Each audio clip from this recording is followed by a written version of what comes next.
దేవుని ఉద్దేశాన్ని తెలుసుకోవడానికి, నమ్మడానికి, జీవితంలో కలిగి ఉండడానికి హాజరవుతున్న ప్రతి ఒక్కరికి విజయవాడలోని క్రీస్తు సంఘం తరఫున ప్రభు నామంలో వందనాలు తెలియజేస్తున్నాను. మన హృదయాల్ని, చెవులను దేవుని వాక్యానికి అప్పగించుకోవాలి. ముందు కూర్చున్న వాళ్ళు కాన్సన్ట్రేట్ చేసే, ఏకాగ్రతతో వినే అవకాశం ఎక్కువ ఉంటుంది.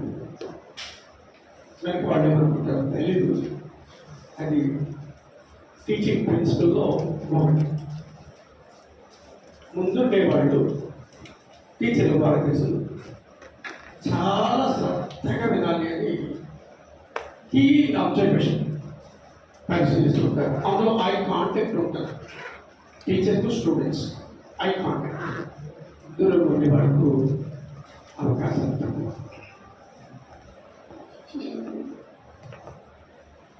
హృదయాలని, చెవులను దేవుని వాక్యానికే అప్పచెప్పాలి.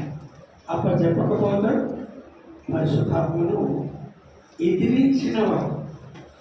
ఎదిరించడం అంటే నువ్వేం చేస్తావు? మా అయితే నువ్వు వెళ్ళిపోతావు, అంతకంటే నువ్వేం చేయాలి? ఎవరు? పరిశుద్ధాత్మకు నా మాట ఆదరించారు. అప్పుడు కార్యములు 7వ అధ్యాయం 51వ వచనంలో ఇశ్రాయేలు ప్రజలను ఉద్దేశించి స్టెఫెను అన్న మాట. అప్పుడు కార్యములు 7వ అధ్యాయం 51వ వచనంలో, పుష్కరులారా, హృదయములను చెవులను దేవుని వాక్యమునకు లోపరచనలను వల్ల మీ పితరుల వలె మీరును ఎల్లప్పుడూ పరిశుద్ధాత్మను ఎదిరించుచున్నారు. హృదయములను, చెవులను దేవుని వాక్యమునకు లోపరచనొల్లని వారు పరిశుద్ధాత్మను ఎప్పుడైనా మన ఆలోచన ప్రకటన పెడితే ఏం చేస్తున్నాము? మీకు ఎవరు చెప్పాలి? ఎస్. అప్పుడు ఇది క్లాసులో సిచ్యువేషన్ లేక ఇది తరగతి గది అవుతుంది. ఫీడ్బ్యాక్ ఉండాలి, కాన్వర్జేషన్ జరగాలి. హృదయములను, చెవులను దేవుని వాక్యమునకు లోపరచనొల్లని వ్యక్తులు అయితే ప్రమాదం ఏమిటి అంటే పరిశుద్ధాత్మను ఎదిరించాలి. లెక్క అంటే ఆటోమేటిక్గా దేవుడు అంటే మనకు భక్తి, భయము, భక్తి రెండు తగ్గిపోయాయి. కనుక ముందు కూర్చుంటే ఇంకా మంచిది.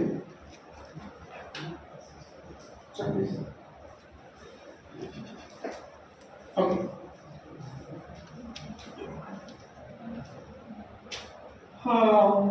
ధారావాహికంగా లేక 3 నెలలకు ఒకసారి మాట్లాడుకుంటున్నాం. విశ్వాసం గల దేవుని కుమారుడు అని.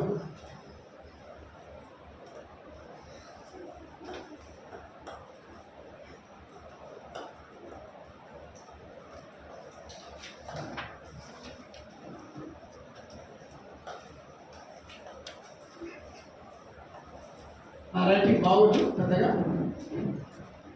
మీ రైటింగ్ బాగుంటుంది, బాగా జాగ్రత్తగా రాస్తారు. ఇవాళ మనం ఆలోచించబోయేది లేక నేర్చుకోబోయేది పాఠం. రోజంతా ధ్యానిద్దాం. నేను ధ్యానిద్దాం అన్నాను, విందాం మాత్రమే అన్నా. అంటే వినకుండా ధ్యానించలేదు. శ్రద్ధగా విన్న వారికి మాత్రమే ధ్యానించే అవకాశం ఉంటుంది. ఎవరు చెప్తారు? పురుషుడు. మొదటి కీర్తన 2వ వచనం, యెహోవా ధర్మశాస్త్రమునందు ఆనందించుచు. పలకపోతే ఆనందిస్తూ ధ్యానించిన వాడవుతున్నామా? ఇప్పుడు యెహోవా ధర్మశాస్త్రమునందు ఏం చేయాలి? ఆనందించడం అంటే ఎప్పుడు దొరుకుతుందా భాగ్యము? దేవుని ధ్యానించే భాగ్యము, ధర్మశాస్త్రాన్ని ఆలోచించే పరిశీలించే భాగ్యము అని ఆసక్తితో లేఖనాన్ని ధ్యానించడానికి ప్రయత్నం చేసిన వ్యక్తులమైతే ధన్యులం. అతడు నీటి కాలువలో ఎవరు నాటబడినదై ఆకువాడక తన కాలనందు తలమీసు చెట్టు వలె ఉండు. అతడు చేయనదంతయు ఎప్పుడు యెహోవా ధర్మశాస్త్రమునందు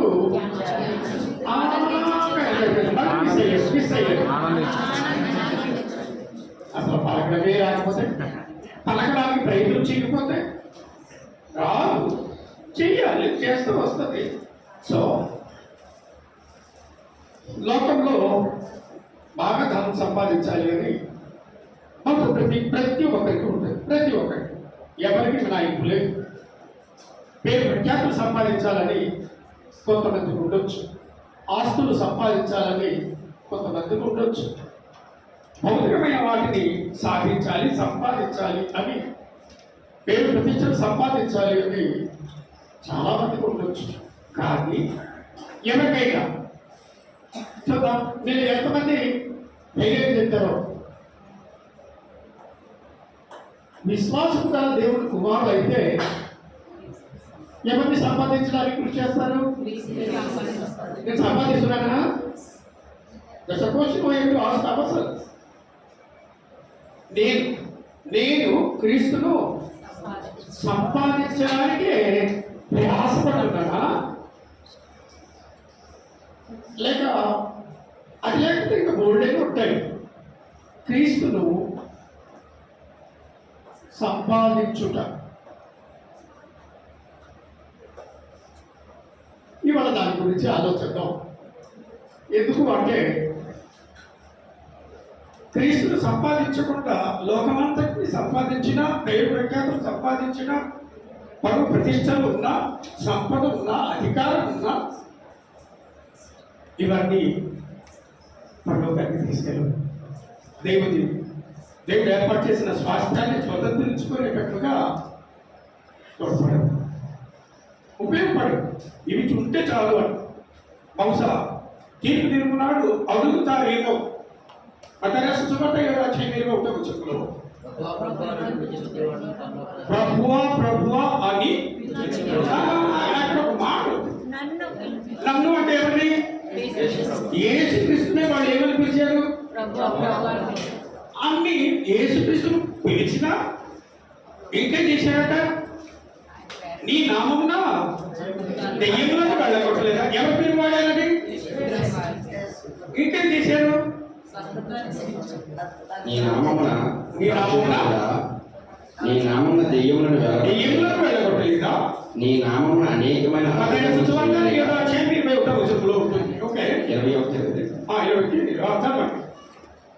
నీ నామమున అద్భుతములు చేయలేదా? నీ నామమును ప్రవచింపలేదా? ఎవరి నామమున? యేసు. అదే దెయ్యం పేరు వాళ్ళ యేసుతో బాధించిన వాళ్ళు పీకేరు, యేసుక్రీస్తుతో బాధించిన వాళ్ళు దెయ్యాల పేరు, బయలుదేరుల పేరు, ఎవరి పేరు వాడలేదు. ఎవరి పేరు మాత్రమే వాడి ప్రవచించారు, అద్భుతాలు చేశారు, దెయ్యాల్ని వెళ్ళగొట్టారు. ఎవరి పేరు? నాకు ఇష్టం ఏమంటాడు? బైబిల్ చూడండి. అప్పుడు బైబిల్ చూడండి. నా వైపు మాత్రమే కాదు, నా వైపు చూడాలి. అదే సమయంలో అలర్ట్గా ఉండాలి. బ్రదరు తన ఇష్టం వచ్చినట్టు చెప్తున్నారా, లేక దానికి వాక్యాధారం ఏదైనా ఉందా? ఎందుకు అంటే ఎవరైనా అలాగే చెప్తారండి, తన సొంత అభిప్రాయం అని అనుకునేవాడు కూడా ఉంటాడు. నోవే దేవుడి చిత్తానుసారంగా ప్రకటించబడకపోతే, ఉన్నట్టుగా ప్రకటించబడకపోతే ఎవరిని సంపాదించుకునే అవకాశం ఉండదు. ఈ లోకమంతా సంపాదించి నువ్వు నరకానికి పోతే ప్రయోజనం ఏంటి? నా కొడుకు ఇంజనీర్ అవ్వాలి, నా కొడుకు డాక్టర్ అవ్వాలి, ఐఏఎస్ ఆఫీసర్ అవ్వాలి, బ్యాంక్ ఎగ్జిక్యూటివ్ ఆఫీసర్ అవ్వాలి, ఇండస్ట్రియల్ అవ్వాలి, ఐపీఎస్ ఆఫీసర్ అవ్వాలి. నా కొడుకు నా కూతురు యేసుక్రీస్తులకు తయారవ్వాలి అని లేక యేసుక్రీస్తును సంపాదించుకోవాలి అనుకునే తల్లిదండ్రులు ఉంటామా? Think of it. దాని గురించి ఆలోచించాలి. ఈ లోకమంతా సంపాదించుకుని యేసుపడ్డాడు. ఆత్మ నరకానికి పోతే ప్రయోజనం. ఈ డబ్బు నిన్ను పరలోకానికి చేర్చదు. యేసు స్వభావమే పరలోకంలో అడుగు పెట్టిస్తుంది. బాగా ఆలోచించాలి. మరి ఆయన చేయటం లేదు, ఆయన చేయటం లేదు, ఆమె అలా ఉండటం లేదు, వాళ్ళు చెప్తారు కానీ చేయటం లేదు. నాకేనా అంటే ఇది వ్యక్తిగతమైన జీవితము. నేను క్రీస్తును సంపాదించుకోవడానికి కృషి చేస్తున్నానా? విశ్వాసం కదా దేవుని కుమారుడు మాత్రమే ఆ ప్రశ్న వేసుకోగలరు. ఆ ప్రశ్న వేసుకోకపోతే నాకు విశ్వాసము చాలా తక్కువ, బలహీనమైన విశ్వాసమేమో, అల్ప విశ్వాసమేమో. ఒక మెదడు విశ్వాసం లేకుండా పోవచ్చు. కానీ ప్రశ్న ఏంటి అంటే, నేను క్రీస్తును సంపాదించుకోవడానికే నా యేసుప్రభు నమ్మాను. యేసుప్రభు అన్న మాటలు గమనించండి.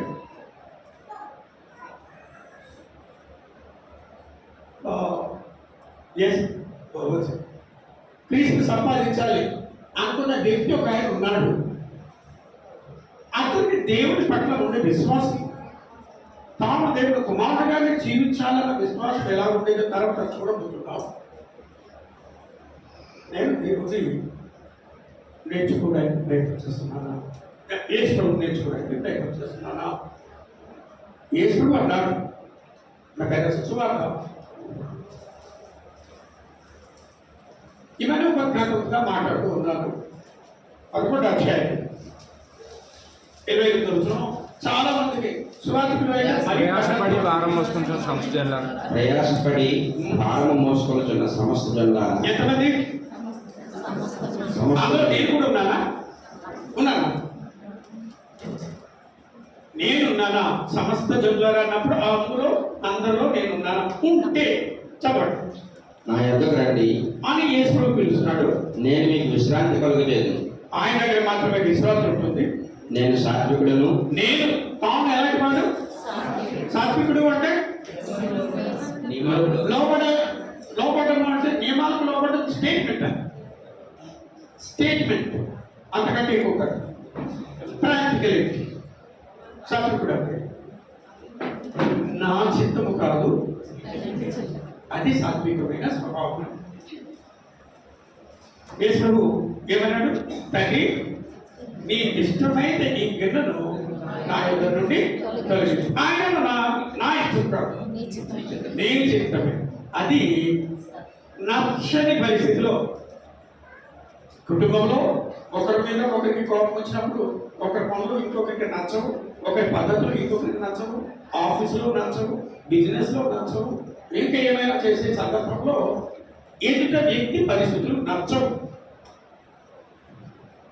నా తండ్రి చెప్పాడు, నేను అలాగే జీవిస్తాను.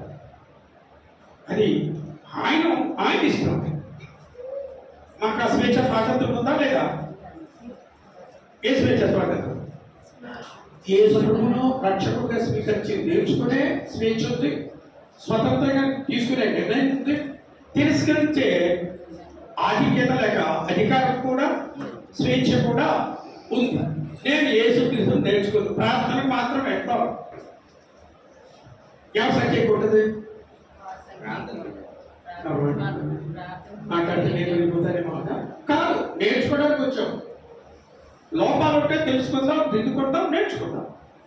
నేర్చుకున్నప్పుడు దెబ్బలు తప్పుతాయే తగలరా? సైకిల్ నేర్చుకున్నప్పుడు భయం అవ్వాలి అందరూ. పడిపోకుండా ఎప్పుడైనా నేర్చుకోగలిగారా? నేను చాలాసార్లు పడ్డాను. సైకిల్ నేర్చుకున్నప్పుడు చాలాసార్లు పడ్డాను, కానీ మానేశానా? మరి ఏం చేసాం? అది వచ్చే వరకు. అలాగే ఆత్మీయ జీవితంలో కూడా నేర్చుకోవడానికి వచ్చాం. లోపాలు తెలిసాడు, కొన్నిసార్లు పండుగ అలా జీవించలేకపోతున్నాం. కానీ నాకు స్థిరమైన మనసు, స్థిరమైన విశ్వాసం, బలమైన విశ్వాసం దయచేయమని తండ్రిని వేడుకున్నప్పుడు కానీ నాకు సరిగ్గా సాయం చేస్తాను. చాలా నేను సాధించకూడదు. దీన మనసు అంటే సాత్వికుడు అంటే లోబడి దీని మనసు అంటే లోపలి స్వభావం. తగ్గించుకునే స్వభావం అంటే హలో అంటే మనం లేఖనం చదివేస్తాం, జాగ్రత్తగా పరిశీలించడానికి ప్రయత్నం చేయము. ఏమో నాకు తెలియదు, కానీ ప్రతి ఒక్కటి పరిశీలించాలి. ప్రతి ఒక్క మాట అది బైబిల్లో ఉండేది దేవుని జ్ఞానపు మాట, మానవ భాషలో రాయబడి. ఎవరి జ్ఞానం ఇది? ఎవరి భాషలో? మనిషి జ్ఞానం. మనకు కష్టం ఆలోచించాలి, ఆగి ఆలోచించి ట్రైన్ వస్తుందో లేదో చూసి అప్పుడు దారు, బస్సు వస్తుందో లేదో చూసి అప్పుడు దారు. ఆఖరికి కుక్క పిల్ల కూడా చూస్తుంది, ఆ పని చేస్తుంది. ఏ పని చేస్తుంది? రోడ్డు దగ్గరికి వచ్చినప్పుడు కుక్క కానీ పిల్లి కానీ ఏం చేస్తుంది? ఒకటి మాత్రం ఏం చూడదు, గేదెలు. దానికి 0 IQ అన్నారు, ఉంది అంటారు. అంటే దానికి IQ అనేది లేదు. ఆలోచించాలి, మీరు బాగా ఆలోచించి అసలు నేను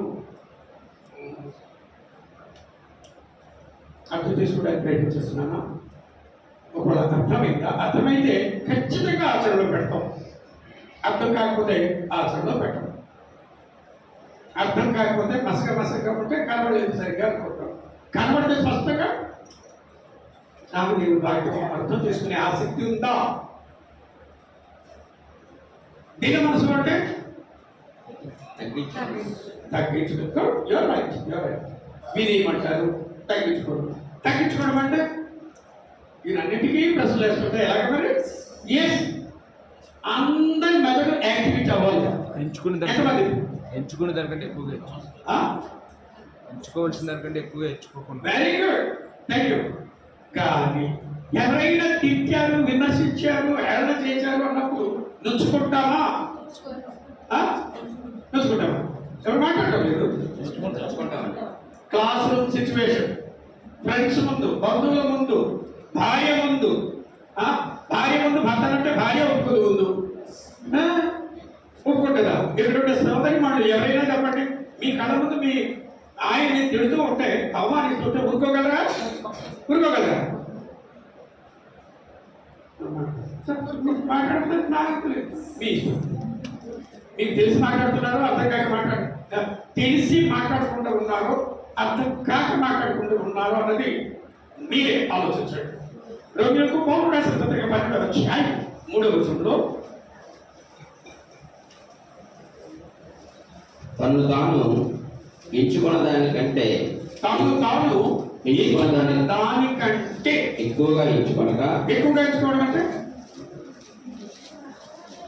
ఎప్పుడైనా చెప్పండి, మీరు తాగేయాలి, మీరు పార్టిసిపేట్ చేయాలి. ఇది క్లాస్, ఇది ప్రసంగం చేసే బహిరంగ సభ కాదు. ఇది క్లాసేనా? ఇది క్లాసేనా కదా?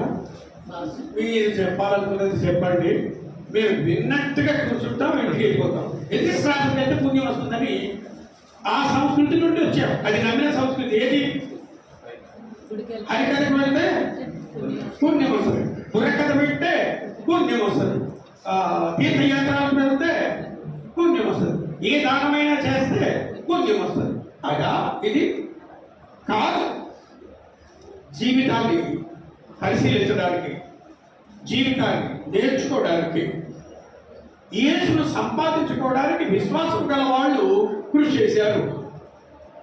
నేను కృషి చేయకపోతే నాకు బలహీనమైన విశ్వాసమేమో, అల్ప విశ్వాసమేమో, నాకు మాదిరి మనుషుల యేసు ప్రభు. మరి యేసు ప్రభు అయితే యేసు ప్రభు నేను తిట్టారు, తిట్టారా? చాలా భయంకరంగా తిట్టారు, చాలా భయంకరంగా తిట్టారు. ఆయన పరిశుద్ధుడు, నీతిమంతుడు, దేవుడు, ఆయన దేవుడు. ఆయన ఏం చేశాడు? ఏమి అనలేదు. ఎందుకని? సమస్య ఎవరిలో ఉంది? అన్న వాళ్ళు ఉన్నా, తన ఉన్నా. మనం అప్పుడే అనుకుంటాం, అమ్మ ఎవరైనా తిడుతుంటే మా ఆయన తిడతారా? తను తాను ఎంచుకున్నదైన దానికంటే ఎక్కువగా ఎవరైనా అన్నప్పుడు మన ముఖం మాడిపోతే, మనం నొచ్చుకుంటే, దెబ్బ తగినప్పుడు నవ్వు ఉండదండి.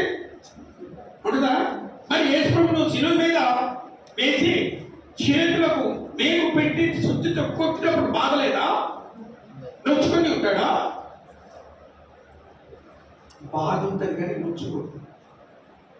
బాధ ఉంటుంది కానీ నొచ్చుకోడు.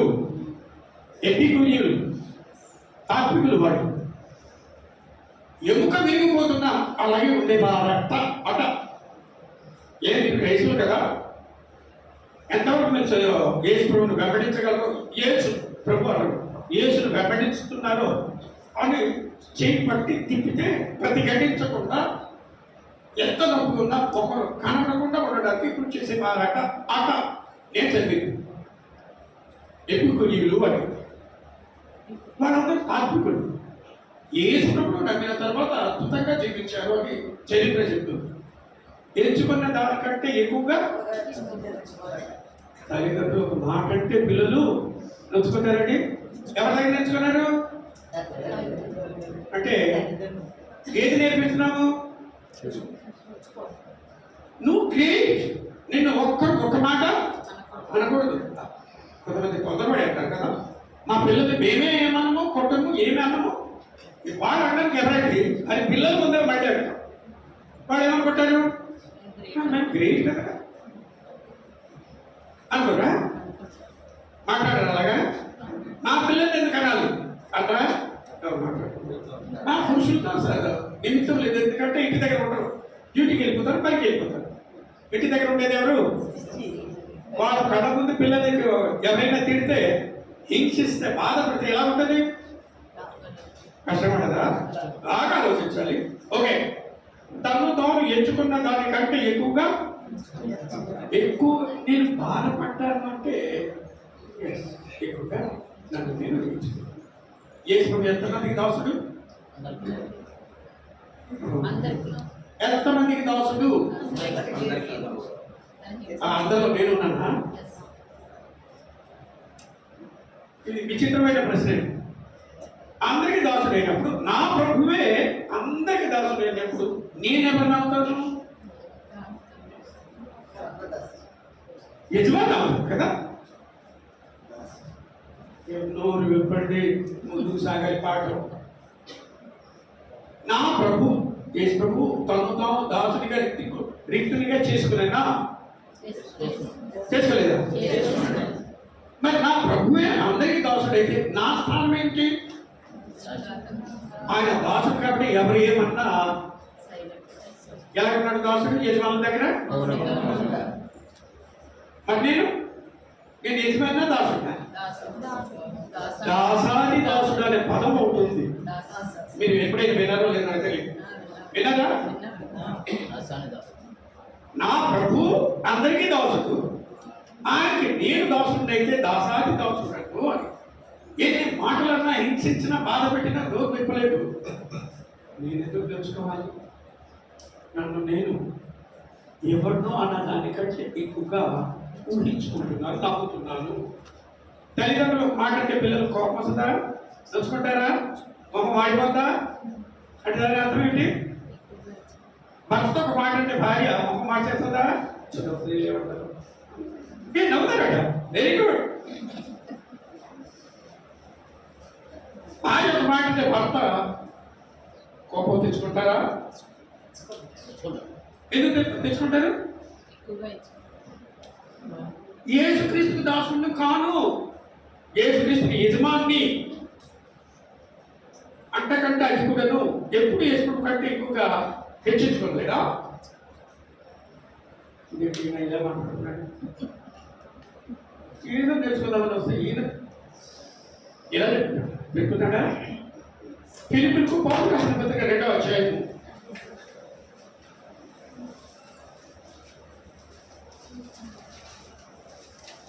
6వ వచనం నుండి 8వ వచనం వరకు ఆయన దేవుని స్వరూపము కలిగిన వాడే ఉండి ఎవరు ఆయన? 5వ వచనంలో చెప్పాడు, క్రీస్తు యేసునకు కలిగిన ఈ మనసు మీరును కలిగినది. అసలు ఎప్పుడైనా వేసుకుంటామండి? అసలు యేసు లాంటి మనసు నేను కలిగి ఉండడానికి నేను ఏమైనా ప్రయత్నం చేస్తున్నానా? ఆ మనసు ఎప్పుడు చెప్తూ ఉన్నాడు. ఆయన దేవుని స్వరూపము కలిగిన వాడై ఉండి దేవునితో సమానముగా ఉండట. ఎవరితో సమానము? దేవునితో సమానంగా. ఎక్కువ తక్కువ అన్న పదము బైబిల్లో వాడటం లేదు. యేసుడు వాడాడు, నా తండ్రి నాకంటే అందరికంటే ఉండదు అని. మనం ఆ పదము వాడడానికి యోగ్యులము బాధలము కాదు. ఆయన దేవునితో సమానముగా ఉండుట విడిచిపెట్టకూడని భాగ్యమును ఎంచుకొనలేదు కానీ కానీ మనుషుల పోలికగా పుట్టి ఇది పోలిక. శరీరము పోలిక, మనుషుల పోలికగా పుట్టి దాసుని స్వరూపమును ధరించుకొని. స్వరూపం అంటే ఏమిటి ఇక్కడ? గుణాలు.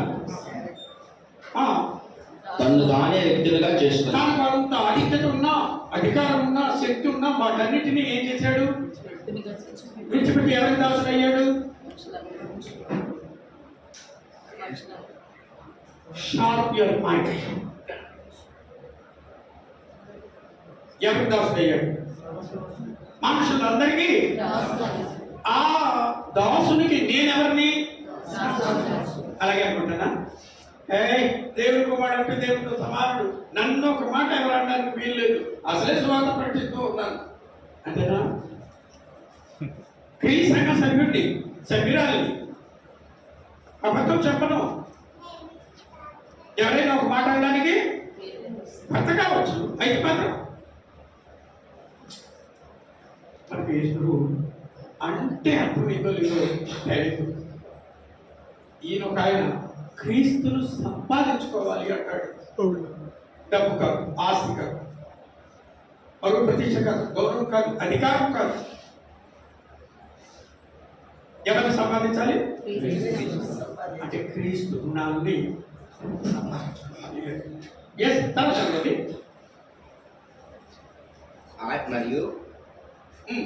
మరియు ఆయన ఆకారమందు మనుషుడిగా కనబడి మరణము పొందినంతగా అనగా శిలువ మరణము పొందినంతగా. శిలువ మరణం పొందడం అంటే జాతి ద్రోహి, అప్పుడు దేశద్రోహి, రాజద్రోహి అలాంటి వారికి మాత్రమే శిలువ మరణం.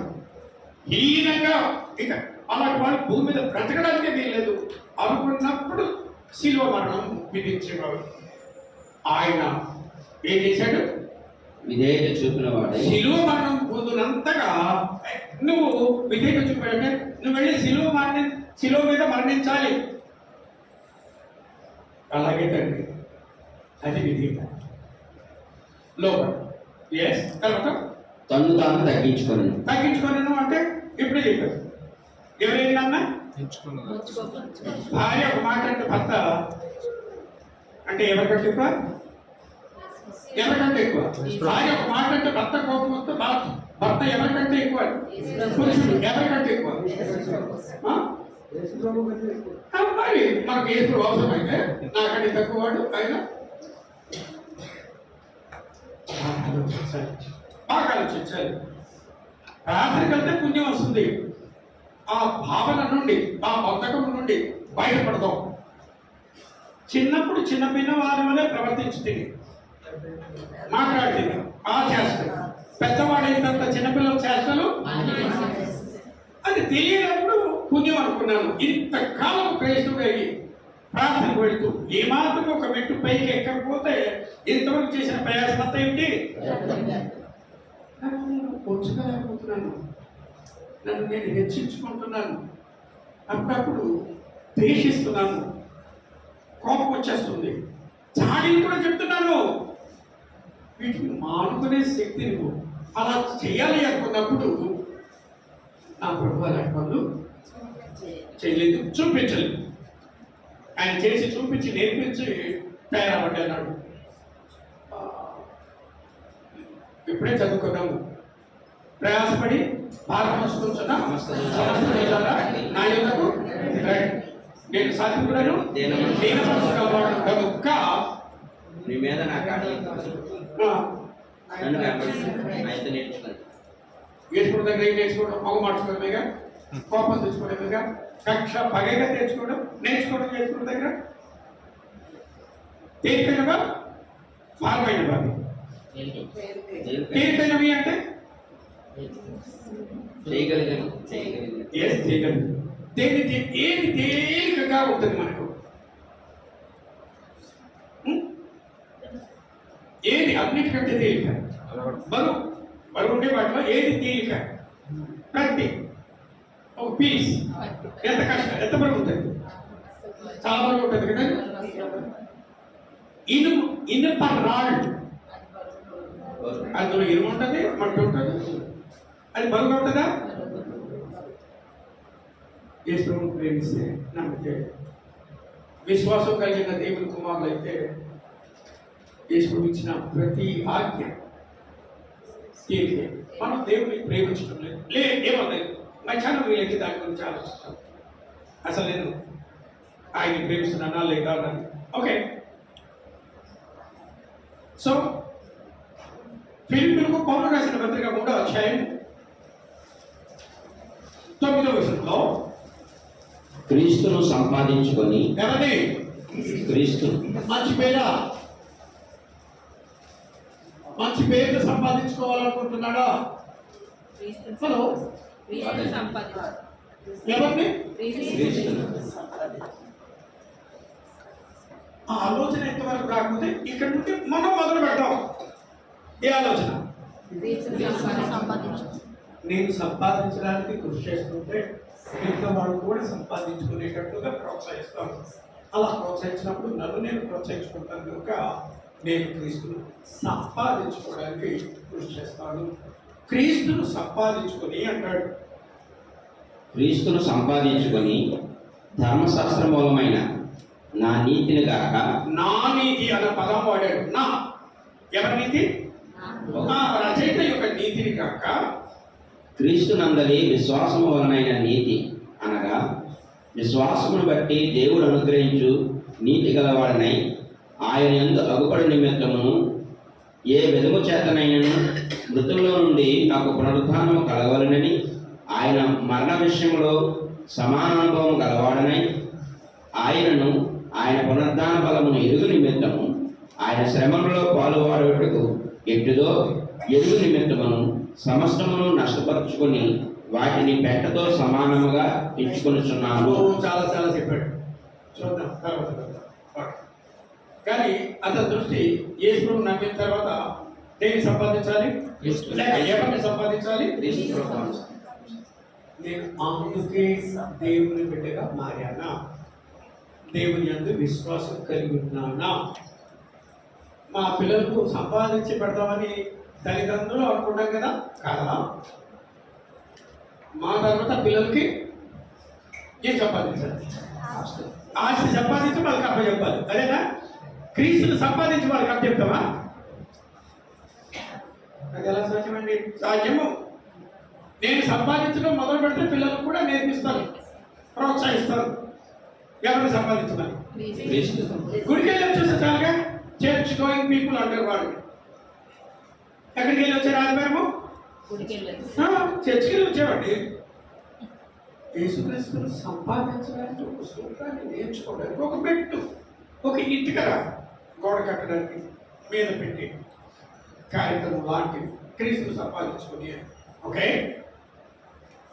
అపోస్తుడైన పౌలు గురించి ఆలోచిద్దాం.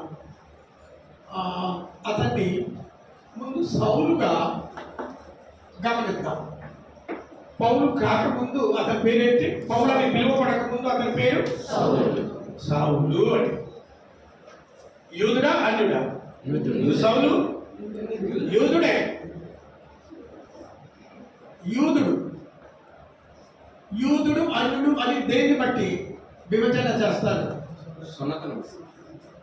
సున్నతి, ఇంకా అమ్మా ధర్మశాస్త్రం. యూదులకి దేవుడు ధర్మశాస్త్రం ఇచ్చాడని, అన్యులకు ముందు బ్రదర్ చెప్పింది నీ సున్నతి వలన. ఎస్, అతను యూదుడు. చిన్నప్పటి నుంచి దేవుడు అంటే అమితమైన అపారమైన విశ్వాసము, భయము, భక్తి గలవాడు. ఎప్పటి నుంచి? ఆ తల్లిదండ్రులు నేర్పించుంటారా? బాల్య దినములు ఏందే బాల్యము నుండే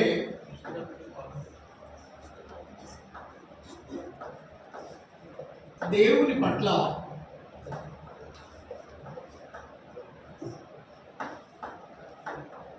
అపారమైన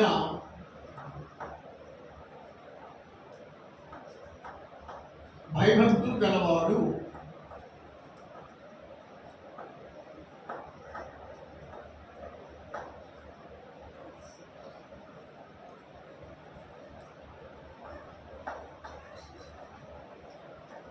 మరి తల్లిదండ్రులు ఎలా పెంచుంటారు తెలియదు. ఆ మాట దేవుడి గురించి అర్థం చేసుకున్న అతను అంటాడు, ఫిలిప్పీయులకు పౌలు రాసిన పత్రికలో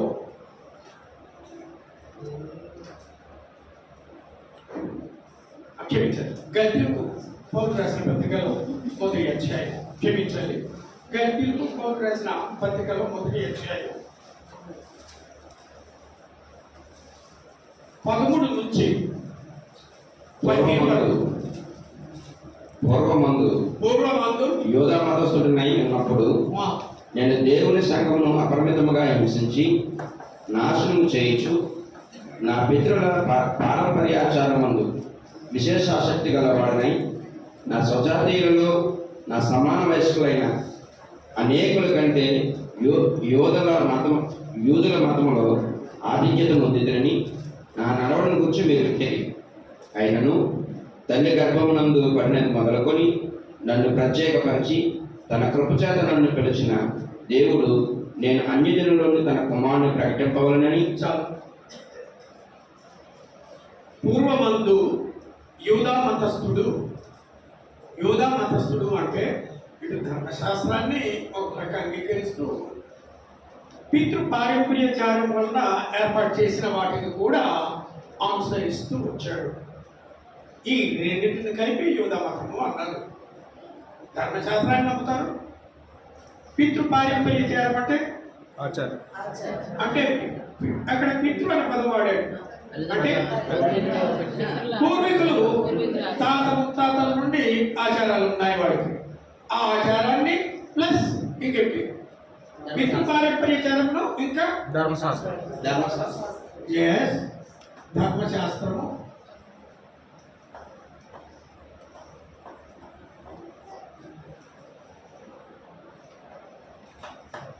పితృ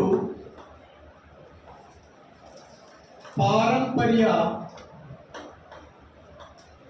సారము ఈ రెండింటిని కలిపి నేర్చుకున్న వ్యక్తి. ఎప్పటి నుంచి? యూదా మతస్థుడు అంటారు.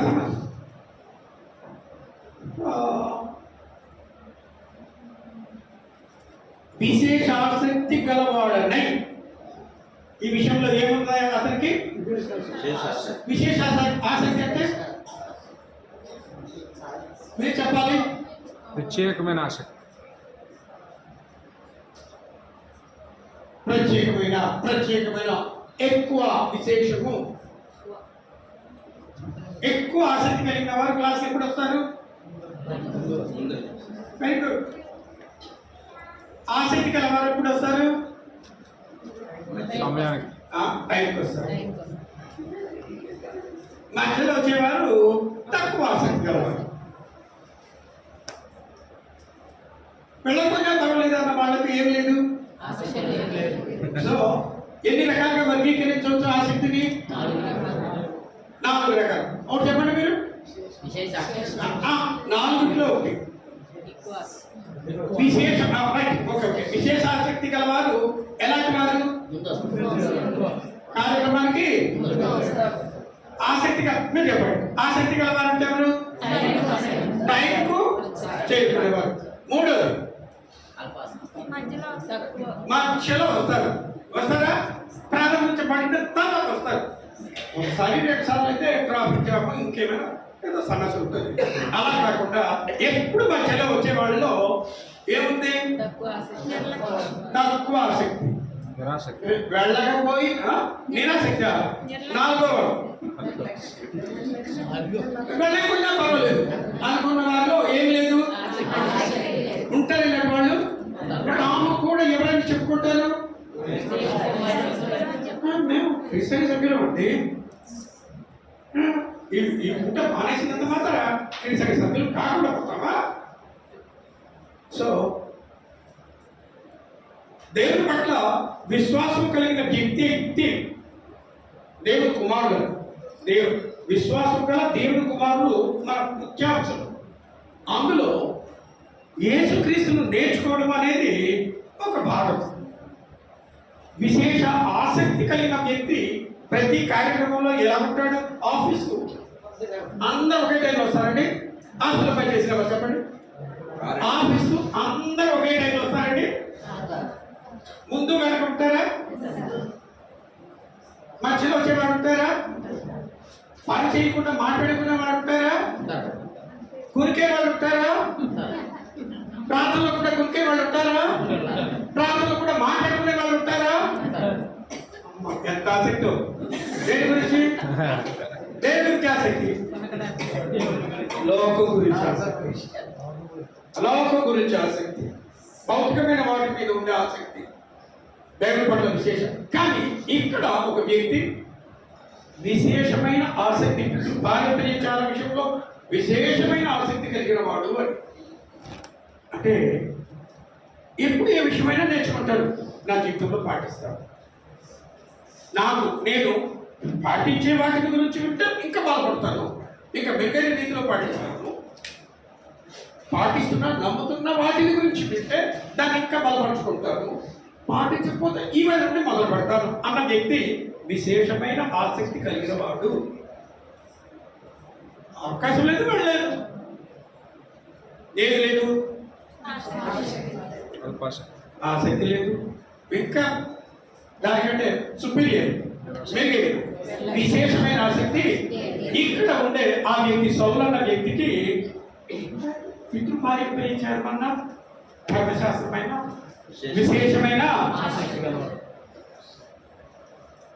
అతడు విశ్వాసము గల దేవుని కుమారుడు. ఆ విషయాన్ని, ఆ పాయింట్ను మర్చిపోవద్దు. అతడు ఎలాంటి వాడు? విశ్వాసం గల. మరి నేను ఎప్పుడు ఆ ప్రశ్న వేసుకోవాలి. మరి నేను నాకు ఉందండి, లేకపోతే మొదలు పెడతాను. ఇప్పుడు ఎస్, దేవుడు కరుణామయుడు, మనలో ఎవ్వరూ నశించడము ఆయనకి ఇష్టం. మనమే కాదు, ప్రపంచంలో ఒక్కరు కూడా నాశనానికి, నరకానికి వెళ్ళాలని ఆయన కోరటము కనుక బాగా ఆలోచించాలి. నాకు విశేషమైన ఆసక్తి ఉందా? ఎస్. ఫిలిప్పీయులకు రాసిన పత్రికలో సోదరులు ఇంతకు ముందే చదివారు. 3వ అధ్యాయంలో ఏ గోత్రంలో పుట్టాడు? బెన్యామీన్ గోత్రం. బెన్యామీన్ గోత్రంలో.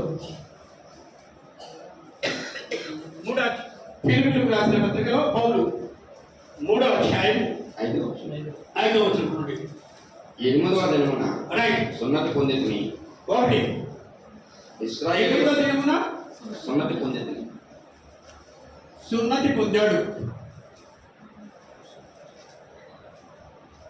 ఇశ్రాయేలు వంశపు వాడనై. ఒకటి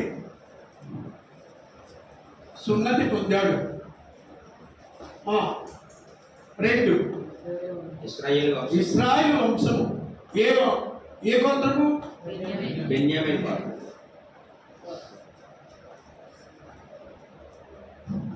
వాడు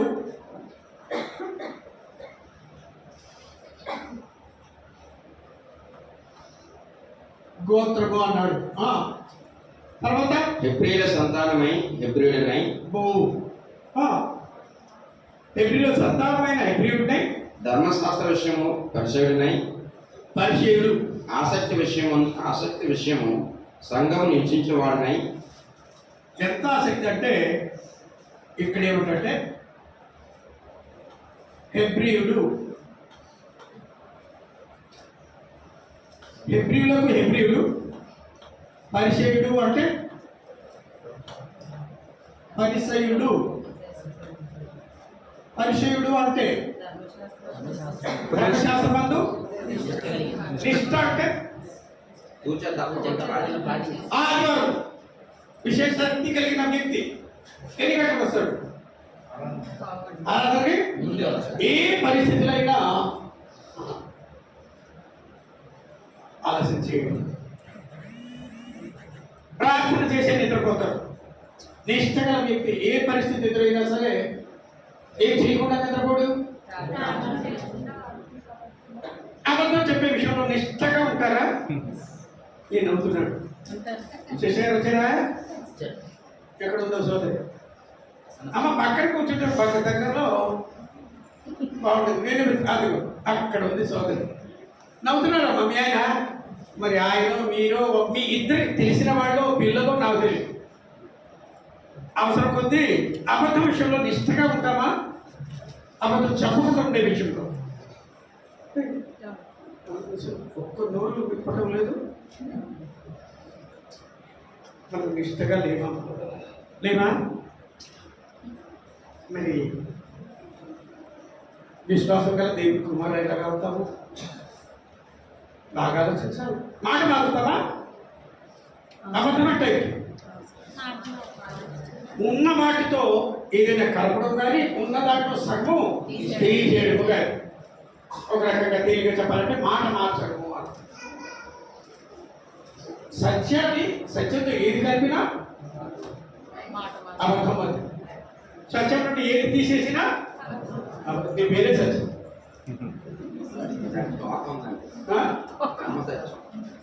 ఆ తోకని ఎప్పుడైతే కట్ చేశాడు పాపం కుదిరినప్పుడు కొద్ది అనుకుంటున్నావా? ఏంటి తోకట్టున్నావు? ఏ ప్రభుకు పట్టు, ఇంకెవరిని పట్టుకోవాలి.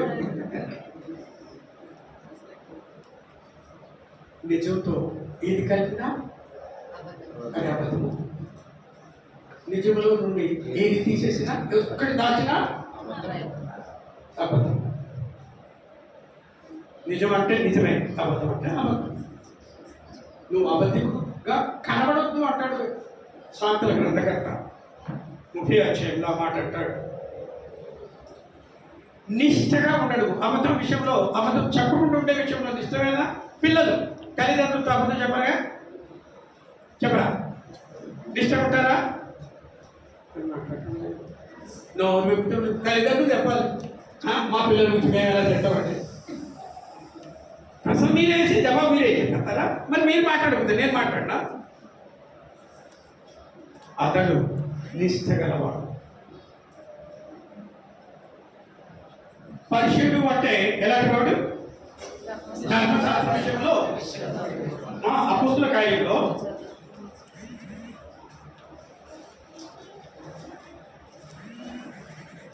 22వ అధ్యాయము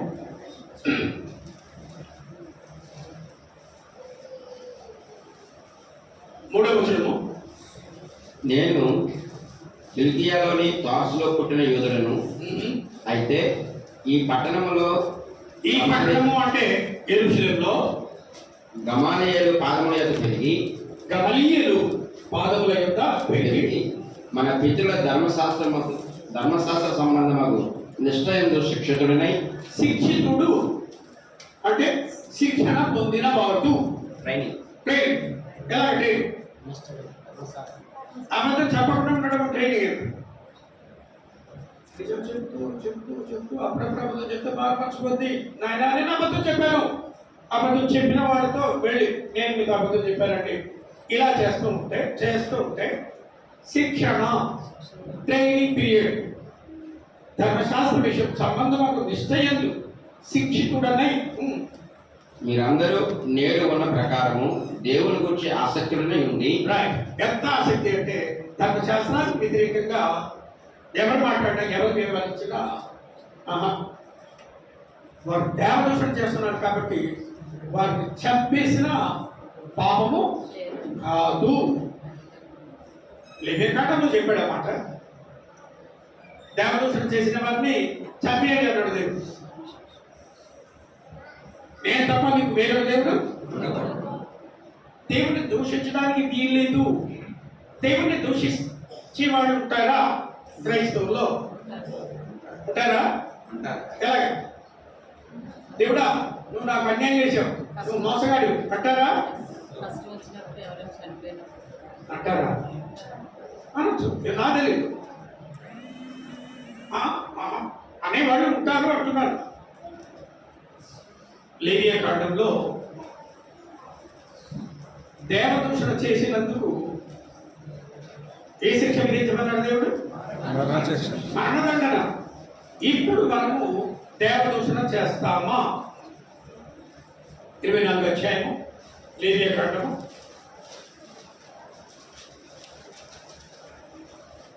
16వ వచనం చదవండి. యెహోవా నామమును దూషించువాడు మరణశిక్ష అందవలను.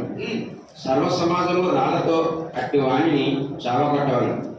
పరదేశీయే గాని స్వదేశీయే గాని యెహోవా నామమును దూషించిన ఎడల వానికి మరణశిక్ష విధింపవలను. వానికి ఏం చేయాలి? దేవుడు అంత దూషించినందుకు చంపేపెట్టాడా? దేవుడు అంతటి పరిశుద్ధుడు. ఆయన సృష్టికర్త, అన్నిటిని ఇచ్చినవాడు. ఆయన మాట వింటే ఆయన యుద్ధం చేర్చుకునేవాడు ఆయనే. ప్రతి ఒక్కటి చేసే జరిగించేది ఆయనే. ఆయన్ని దూషిస్తే ఆయన పరిశుద్ధుడు, ప్రేమమయుడు, సత్యవంతుడు, లోపం లేనటువంటి వాడు, నీతిమంతుడు. ఆయన దూషించుమా? ఇప్పుడు నా ప్రశ్న ఏంటి? ఇప్పుడు దూషించేవాడు ఉంటారా? యెహోవాను తల్లిదండ్రులు దూషిస్తే దేవుడిని దూషించినట్టే. సహోదరులు దూషించిన దేవుడిని దూషించినట్టే. ఎవరిని దూషించినా దేవుడిని దూషించినట్టే. ఎప్పుడైనా దూషించేవాళ్ళు చూడు, ఆలోచించు, బాగా ఆలోచించాలి. ఎవరిని నేను దూషించలేదు. ఎప్పుడు ఎవరి మీద చాడీలు చెప్పలేదా? ఏ శిక్షకు పాత్రుడు? ఇష్టమేనా? నేను చావడానికి రెడీ దేవుడా అంటావా? ఇంతకాలం వాటి మీద కూడా వెలుపడకూడదలాగా దేవుడు అందరినీ సృష్టించిన వాడు. 139 కీర్తన 13, 14 వచనాల్లో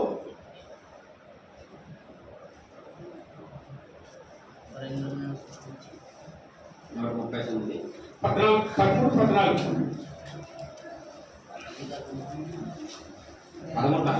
Yes. నా అంతరంగములను నీవే కలుగు చేస్తుంది. ఆయనకి అర్థమైంది. అంతరంగం హృదయాన్ని కలుగు చేసిన వాడు ఎవరు? దేవుడు. దేవుడు. ఎలా కలుగు చేసి ఉంటాడు? తర్వాత నా తల్లి గర్భమునందు నన్ను నిర్మించిన వాడు నీవే. నీవు నన్ను కలుగు చేసిన వెలుగు చూడగా భయమును ఆశ్చర్యము నాకు పుట్టుచున్నది. అందును బట్టి నేను నీకు కృతజ్ఞతాస్తుతులు చెల్లించుచున్నాను. ఇంత అద్భుతంగా నన్ను నిర్మించావు తల్లి గర్భంలో అని ఆ కీర్తనకారుడు అంటూ ఉన్నాడు కదా. అందరి హృదయాన్ని ఎలా నిర్మించాడు అంటే ఏంటో? దేవుడు తన స్వరూపం అంటే ఆత్మ పోలికలు, ఆయన గుణ లక్షణాలు అంటే గుణ లక్షణాలు అంటే ఇక్కడేమో 33వ కీర్తన 15వ వచనంలో ఆయన వారి హృదయములను ఏకరీతిగా నిర్మించిన వాడు. తల్లి గర్భంలో హృదయాన్ని పిండముగా ఉన్నప్పుడు ఏర్పాటు చేసిన వ్యక్తి ఎవరు? దేవుడు. కానీ ఎంతమందిది స్వచ్ఛమైన హృదయముగా దేవుడు సృష్టించి ఉంటాడు? బాగా ఆలోచించాలి. 15వ వచనం 33వ కీర్తన. ఆయన వారందరి హృదయములను ఏకరీతిగా నిర్మించిన వాడు. అంటే కల్మషం కలిగి ఉండేటట్టుగా దేవుడు ఎవరినైనా సృష్టించి ఉంటాడా? ఎవరి హృదయమైనా సరే లేదు. మరి ఎవరి హృదయం లాంటిది లాగా ఉండేటట్టు సృష్టించి ఉంటాడు? మరి నేను అలాగే చెప్తున్నాను. నాకు ప్రశ్న వేసుకోగలిగితే చాలా తప్పులు నాకు కనపడుతుంది. ఎస్, ప్రసంగి 7వ అధ్యాయం 29వ వచనంలో దేవుడు నదులను యథార్థవంతులుగా పుట్టించాడు. ఎస్, అందరి హృదయాన్ని ఎలా సృష్టించాడు? యథార్థవంతులుగా పుట్టించాడు. కానీ అందరి హృదయాన్ని ఎలా సృష్టించాడు? ఎవరు లాంటి హృదయముగా ఉండేటట్లు సృష్టించాడు? మరి నా హృదయం దేవులాగే ఉందా? అలాగే అనుభూతులు చెందుతున్నానా? అలాంటి ఊహలు దేవునికి కలిగే ఊహలు ఉంటాయా ఉండవా? తలంపులు ఉంటాయా ఉండవా? హృదయం ఉంటే హృదయంలోని తలంపులు ఊహలు ఉంటాయా ఉండవా? క్లాసులో కూర్చొని ఏమేమో ఆలోచించే వాళ్ళు ఉంటారా ఉండరా? ఉంటారా? ఉంటారా ఉంటారా? అలాగే ఉండేటప్పుడు సృష్టించబడ్డాం కదా, అవునా? ఏమైనా జవాబు చెప్తారా కదా. వేరే వేరేవి ఆలోచించేటట్లుగా క్లాసు బైబిల్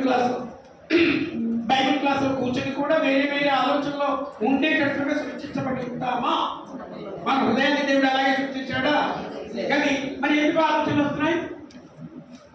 అప్పుడప్పుడు మనసులు అటో ఇటో ఎందుకు వెళ్ళిపోతాయి చెప్పండి. మనుషులు కాబట్టి అంటే పశువులకు ఉండదు. పశువులకు హృదయం ఎక్కడిది ఉండడానికి? మనుషులకి మాత్రమే ఉంటుందమ్మా. ఏది ఉంటుంది? హృదయం. మనుషులకి ఏముంటుంది? పశువులకి ఏముండవు.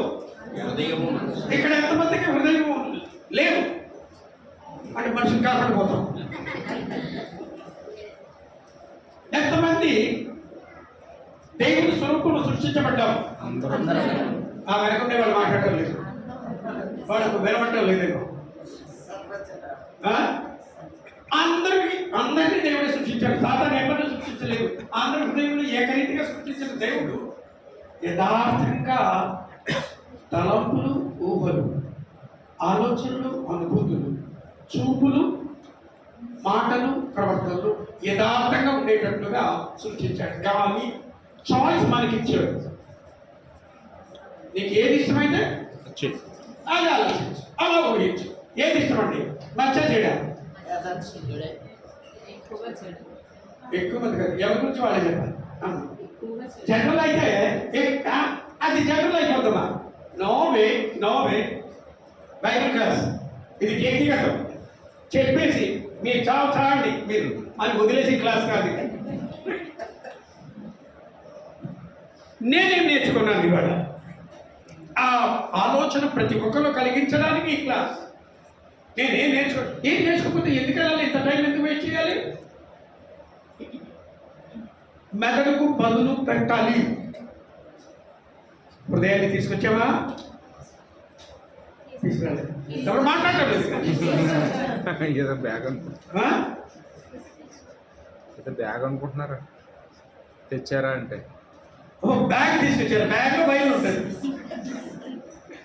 బ్యాగ్ లో ఏముండదు. బ్యాగ్ లో ఏముండదు. ఎక్కడ ఉంటుంది మరి? నేనే హృదయము, మనసు, మనస్సాక్షి కలిగి ఆత్మ అంటే నేను. ఆత్మ అంటే ఈ మూడు, అందులో ఈ మూడిని కలిపితే నా హృదయాన్ని నేను తీసుకొచ్చానా?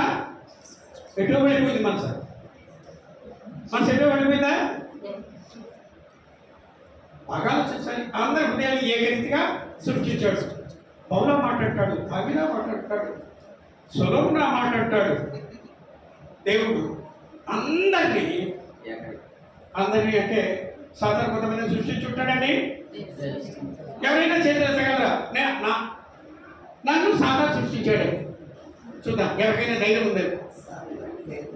కాకపోతుందండి, మమ్మల్ని దేవుడు సృష్టించాడు. పౌలు అంటాడు, ధర్మశాస్త్రంలో సుశిక్షితుడనై నేను శిక్షణ పొందాను. ఎలా ఉండేదానికి? నిష్ఠగా అంటే ఖచ్చితంగా అలాగే చేస్తాను. ఎవరైనా చెప్పినా కుదరదు, వినరు. మన పిల్లల్ని ఎలాగే నేర్పిస్తామండి? మీ బాల్యంలో కడుపుగా ఉందా, తలనొప్పిగా ఉందా, జ్వరం వచ్చినట్టుందా? నాకు మనీ ఇప్పుడే కదా ట్యూషన్ నుండి వచ్చాం, ఇంకే ప్రార్థన చేస్తాం, బయట వచ్చేస్తాం అంటావా? మాట్లాడకపోతే అంటావని అంటావా? మాట్లాడకపోతే అంటాము అని మాట్లాడటం లేదు. ఓకే, ఫస్ట్ రోకు మిగతా రోకు తేడా కనబడుతుందా? ఫస్ట్ రో వాళ్ళు ఏం చేస్తారండి? బ్రదర్ సాల్మన్ గారు ఫస్ట్లో వాళ్ళు ఏం చేస్తారు? అలర్ట్గా ఉంటారు, అప్రమత్తంగా ఉంటారు. ఎందుకంటే ప్రశ్న ఎప్పుడు వస్తుందో కాబట్టి ఏం చేయాలి? అసలు ఏం మంచిది కాదు, అటు చూస్తూ ఇటు అడుగుతాడు. అడుగుతారండి. కాబట్టి ఏం రాకుండా జాగ్రత్త పడాలి. నిద్రపోలేదు మాకు కునుక కునుక ఎక్కువైతే దాన్ని ఏమంటాము? నువ్వు చెప్పినట్టుగా నిద్రపోతే పక్క వాళ్ళకు కూడా శబ్దం వినపడుతుంది. నిద్రపోయినప్పుడు పక్క వాళ్ళకు క్లాసులో కూర్చొని నిద్రపోయిన వాళ్ళకు పక్కన ఉండే వాళ్ళకి శబ్దం వినపడుతుందా లేదా? వినపడుతుందా? వాళ్ళు ఎవరు కొద్ది ప్రమాదం. నేను కూడా కొద్దిగా కుదిగితే వాడు ఉంటాడు. ఎవడు వాడు? అది మేనమామ. వాళ్ళ మేనమామ అయ్యి ఒకసారి కళ్ళు మూసుకుని అలా తెచ్చి ఎంత మజా డ్రింక్ కాదు మజా అంటే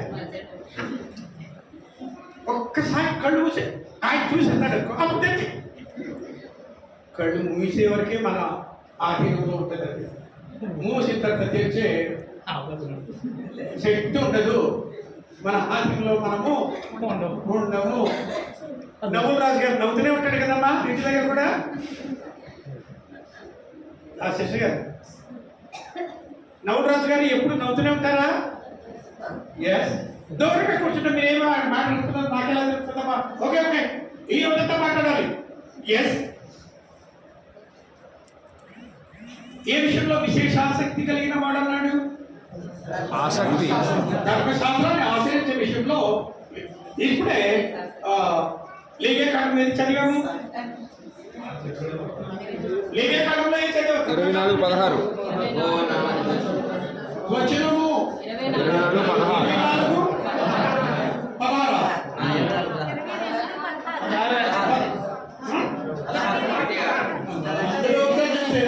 16 అండి. Okay thank you. దేవదోషం చేస్తే దేవదోషం చేసేవాడిని ఏం చేయమని? మరణశిక్ష. పౌలు రంగంలోకి వచ్చేసరికి 24. యూదా మతానికి వ్యతిరేకంగా, పారంపర్య చారానికి వ్యతిరేకంగా పనులు జరుగుతున్నాయి. దేనికి వ్యతిరేకంగా? యూదా మతం దేనితో కూడింది? ఆచారాలతో. రెండు, ధర్మశాస్త్రము ప్లస్ ఆచారాలు. యేసు పారంపర్య చారాల గురించి మాట్లాడాడు కానీ దేనికి వ్యతిరేకంగా మాట్లాడలేదు? ధర్మశాస్త్రానికి వ్యతిరేకంగా. పారంపర్య చారానికి వ్యతిరేకంగా యేసు మాట్లాడాడని సువార్తికుల్లో ఒకడు జవాబు చెప్పండి. ఎక్కడ చెప్పాడు? మత్తయి సువార్త 15 ఏమంటాడు? దేవార్పతం అన్నాడు. కానీ పారంపర్య చారము చదివితే బాగుంటుంది. పారంపర్య చారం 2వ వచనం. నీ శిష్యులు చేతులు కడుక్కొనకుండా భోజనం చేయుచున్నారే, మీరు ఎందు నిమిత్తము పెద్దల పారంపర్యాచారం అతిక్రమించుతున్నారని. Right right. పారంపర్య చారంలో ఒకటి ఏంటి అంటే చేతులు మార్కర్ సత్యవంత 7వ అధ్యాయంలో కూడా అన్నాడు.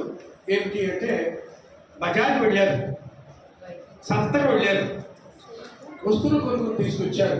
చేతులు కొనుక్కోకుండా కాళ్ళు కొనుక్కోకుండా వెళ్తారు. అది పాపము, పాపము అన్నారు. నేను చదువుకుంటేనే కానీ లోపలికి వెళ్ళకూడదు పాపము అని. చేతులు కొనుక్కోకుండా ఉంటే పాపము, అనారోగ్యము అన్న మాట వేరు. చేతులు కడుక్కోకుండా భోజనం చేస్తే అనారోగ్యం వస్తుంది అనేది వాస్తవం. కానీ వీరు చెప్పిన పారంపర్యంలో పాపము దేవుని వ్యతిరేకంగా చేసే పాపము. పౌలు రెండింటిని కలిపి ఆలోచిస్తున్నాడు, జోడించి అనుసరిస్తూ ఉన్నాడు. అటు ధర్మశాస్త్రము, ఇటు పారంపర్యం. యేసు ప్రభు దేనికి వ్యతిరేకంగా మాట్లాడాడు? దేనికి వ్యతిరేకంగా మాట్లాడలేదు? ధర్మశాస్త్రంలో రాయబడిన వాటిలో ఒక్క పొరులైనా సరే నెరవేర్చబడకుండా తొలగిపోయే అవకాశమే లేదు. ధర్మశాస్త్రాన్ని గురించి వాళ్ళు లెక్క చేయలేదు అన్నారు. యేసు ప్రభు స్వయంగా మాట్లాడుతున్నారు. యూదులారా మీరు ధర్మశాస్త్రం కలిగి ఉన్నారు అంటున్నారు, కానీ మీలో ఎవరు ధర్మశాస్త్రాన్ని ఆచరించడం కాదు. యోహాను రాసిన సువార్త 8వ అధ్యాయము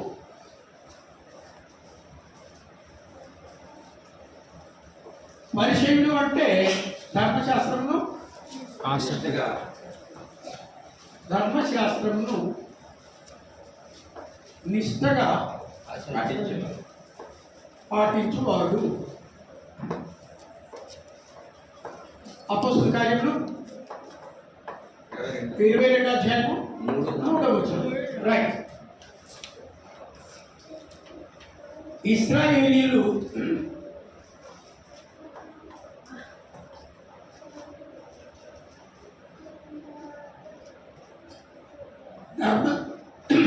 ధర్మశాస్త్రమును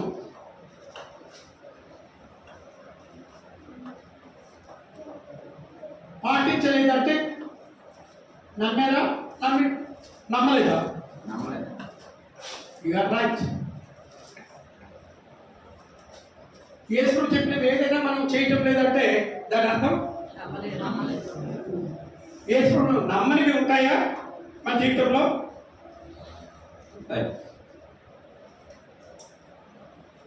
మీరు నాకు సహకరిస్తే చాలా విషయాలు చెప్పి వెళ్ళిపోవడం కాదు, చర్చించి వెళ్ళాలి. వచ్చిన ప్రతి ఒక్కరూ నేర్చుకునేటట్టుగా, మేలు పొందేటట్టుగా ఉండాలి. యోహాను సువార్త 8వ అధ్యాయము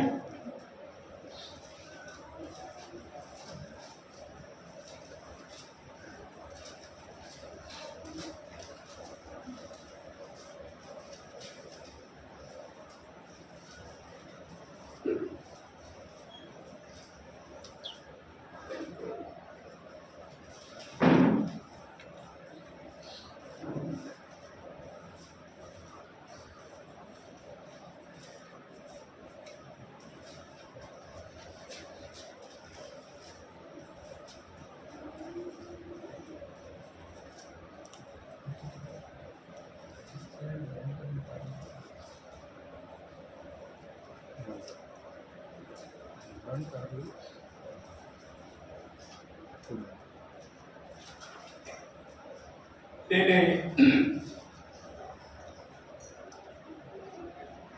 సరిగ్గా 7వ అధ్యాయము 19వ వచనం.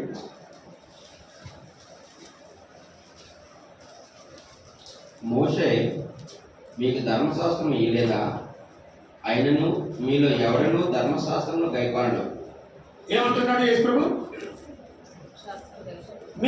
మీలో ఎవడు ధర్మశాస్త్రమును గైకొనడు. మీరు ఎందుకు నన్ను చంపజూచుతున్నారని వారితో చెప్పాను. ఎస్.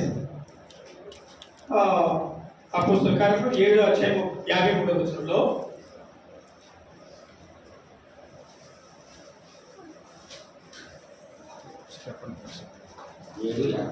ఏడు 53 దేవదూతల ద్వారా నియమింపబడిన ధర్మశాస్త్రమును మీరు పొందితిరి కానీ దానిని గైకొనలేదని చెప్పాను. ఇద్దరు చెప్పారండి, ఇశ్రాయేలీయులు ధర్మశాస్త్రాన్ని పొందారు కానీ గైకొనటం లేదు అని. కానీ పౌలు అయితే గైకొన్నవాడు. ధర్మశాస్త్ర విషయంలో అనింద్యుడు అంటే ధర్మశాస్త్ర విషయంలో అనింద్యుడు అంటే ధర్మశాస్త్రంలో ఏ ఆజ్ఞ విషయంలో అయినా సరే నింద వేయడానికి అంటే ఏం చేసి ఉంటాడు? ఏ ప్రూవ్ చేసి ఉంటాడా?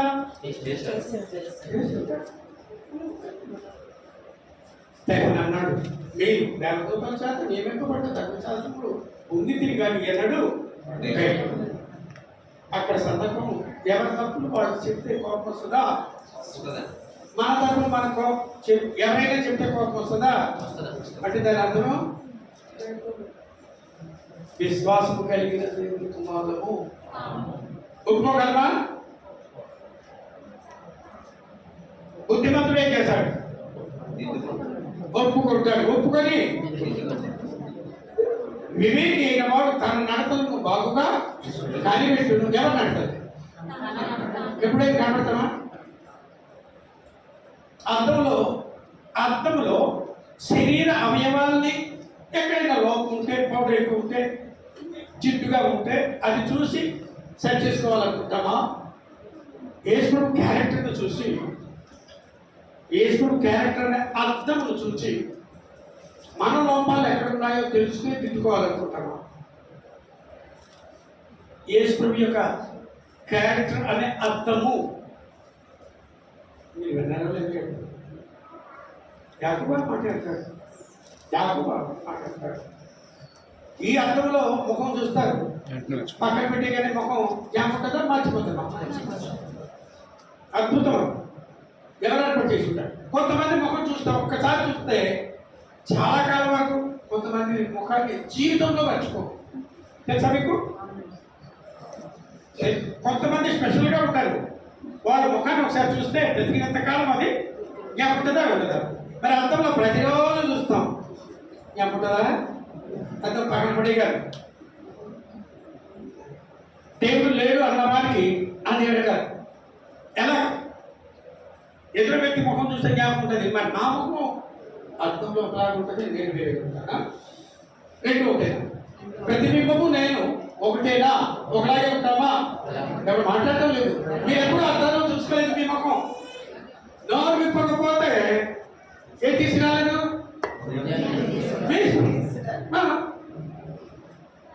ఈయన చాలా దుర్మార్గులాగా ఉన్నాడు అనుకుంటారు కదా, అందరి చేత మాట్లాడిస్తున్నాడు అనుకోరా? అనుకుంటే వాళ్ళు మాట్లాడిన వాళ్ళు అలాగే అనుకుంటారు కదండి. ఆయన నిజం అనుకుంటున్నాడు, మీరు దుర్మార్గులేనండి.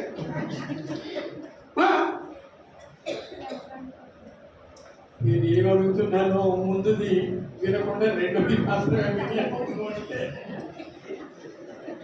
బాగా ఆలోచించారు. ప్రమాదకరమైన వ్యక్తి దుర్మార్గుడు.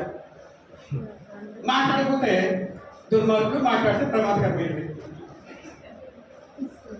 ఈయన బలవంతంగా రుద్దుతున్నాడు కదా, రుబ్బేస్తున్నాడు పట్టుకుని. ఊరికేలా టైం పాస్ కావద్దు. మీరు మీ పనులన్నిటిని మాత్రం వచ్చారు, దేవుని సన్నిధిలో గడపాలి. నా విశ్వాసం, నేను విశ్వాసం కలిగిన దేవుని కుమారుడనా కుమార్తెనా కాదా అని నన్ను నేను ప్రశ్నించుకోవడానికి వచ్చాను. విశ్వాసం కలిగిన వ్యక్తి గురించి మాట్లాడుతూ ఉన్నాను. యేసు చెప్పాడు, యూదులు ధర్మశాస్త్రాన్ని పాటించలేదు, స్టెఫెన్ అన్నాడు మీరు ధర్మశాస్త్రాన్ని, కానీ పౌలు అయితే ధర్మశాస్త్రాన్ని చదివారు. ఎక్కడుందో చెప్పండి అమ్మా, వచనము చెప్పండి.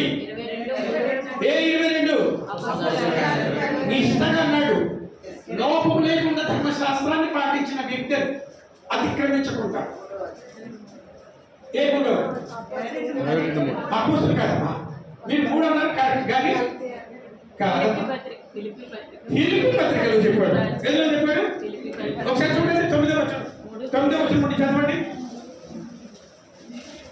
మనం అంటే వయసు అయిపోతే చెప్పడం తక్కువ, జ్ఞాపకం చేసుకోవడం, ఇమీడియట్ గా రీకాల్ చేసి చెప్పడం తక్కువ. క్రీస్తును ఎవరిని సంపాదించుకోవాలి? క్రీస్తును సంపాదించుకొని ధర్మశాస్త్ర మూలమైన నా నీతిని గాక, ధర్మశాస్త్ర మూలమైన నా నీతిని గాక, నా నీతి, నేను సంపాదించిన నీతి.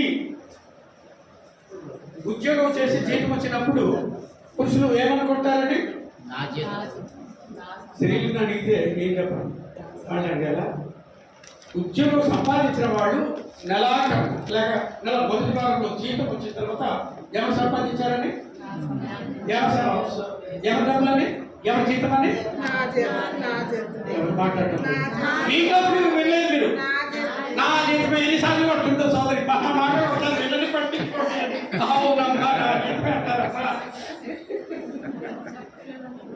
బ్రదర్ వచ్చారా రాలేదా?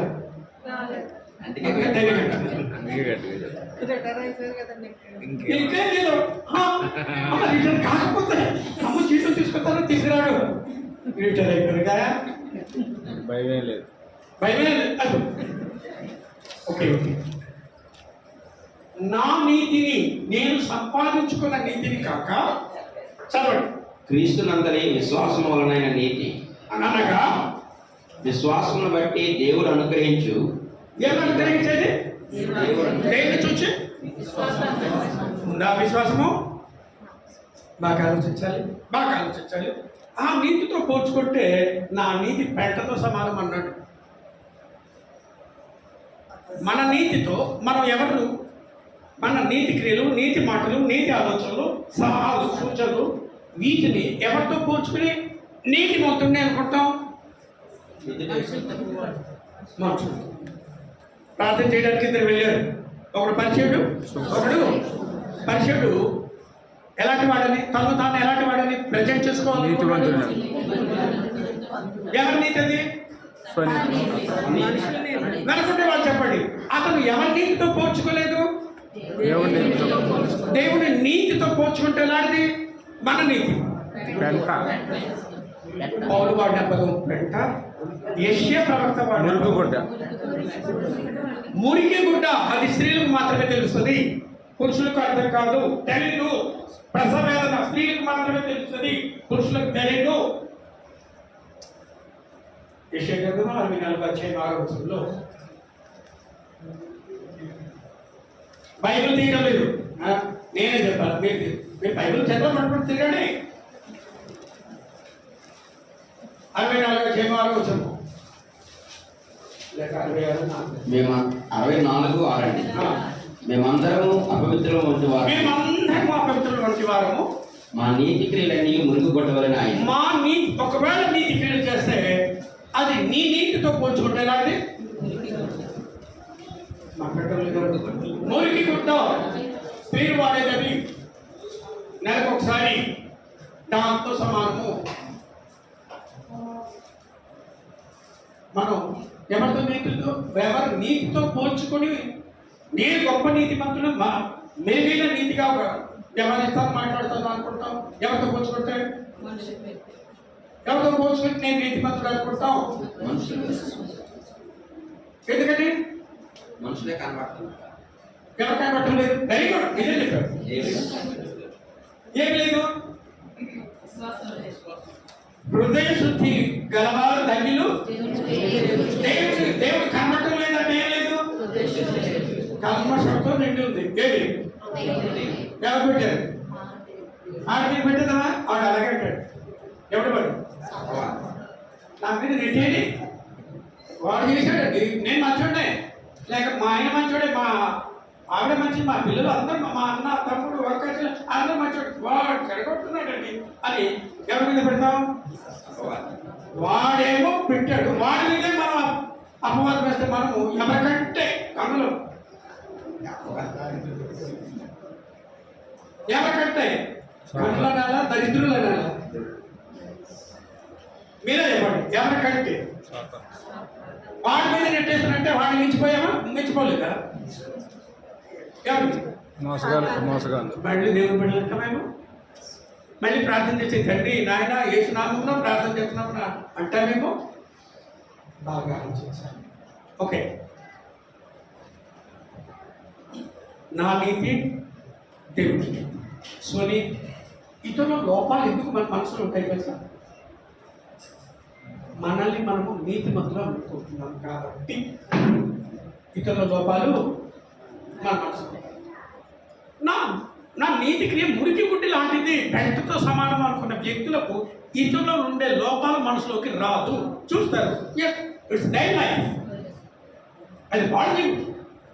నేను నా జీవితం సంగతి చూసుకోవాలి. ఇతరుల లోపాల గురించి ఆలోచించిన వ్యక్తులు తమకు తాము ఏమనుకుంటున్నారు? తాము నీతిమంతులు అనుకున్న వారందరూ. పౌలేమో ధర్మశాస్త్రం వలన అనింద్యుడను అంటే ఏంటి? పిలుపులు రాసిన పత్రికలోనే చెప్తూ ఉన్నాడు 3వ అధ్యాయంలో 9. 6వ వచనమా? చదవండి.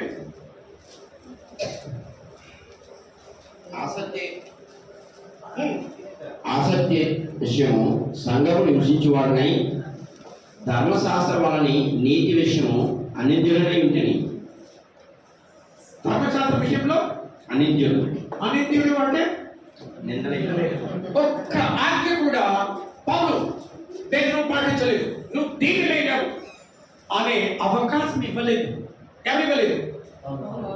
దేనికి ఇవ్వలేదు అవకాశం? ధర్మశాస్త్రానికి ఇవ్వలేదు. ధర్మశాస్త్రం చెప్పిన మాట అన్నింటిలోనూ పాస్ అయినట్టు ఉన్నాడు. అనింద్యుడు నిందలేనటువంటి వాడను. కానీ నాకుండే లోపం ఏంటి? అతిశయం. నా నీతి ఎవరి నీతి ఇది? కాబట్టి దేవుడిచ్చే నీతితో పోల్చుకుంటే నా నీతి ఎలాంటిది? ఎంతో సమానము అన్నాడు. 64:6 ఆ మాట అన్నాడు యెషయా గ్రంథంలో. ఇక్కడ ఎంతో సమానం. మనం మనుషులతో పోల్చుకోవడానికి ఎక్కువ ఇష్టపడతామా దేవుడుతున్నా? ఎవరు కనపడటం లేదు. మనం ఎంతమంది మూసుకుపోతున్నాయని ఎప్పుడైనా ప్రార్థన చేసామా? ఇప్పుడు ప్రార్థించండి అందరికీ.